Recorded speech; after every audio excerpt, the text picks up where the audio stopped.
各位街坊、鄉親，大家好，我係楊樂軒嘅爸爸。我哋屋企係潮州人嘅家庭。樂軒細嘅時候教佢做人要實在，肯做事，唔怕辛苦。樂軒佢唔係花言巧語嗰種人，佢做嘢好踏實，好盡力。10幾年來落區，成日見街坊，幫街坊，風吹雨打都照去，唔係為名，唔係為利，係真心想為社區出份力。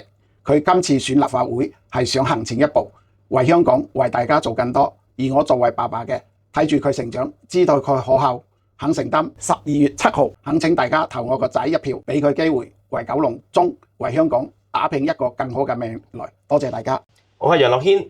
香港過往一直面臨人口老化、出生率低嘅局面，要破局就一定要有改變，減低生育壓力，促進本地就業，增強社區參與度。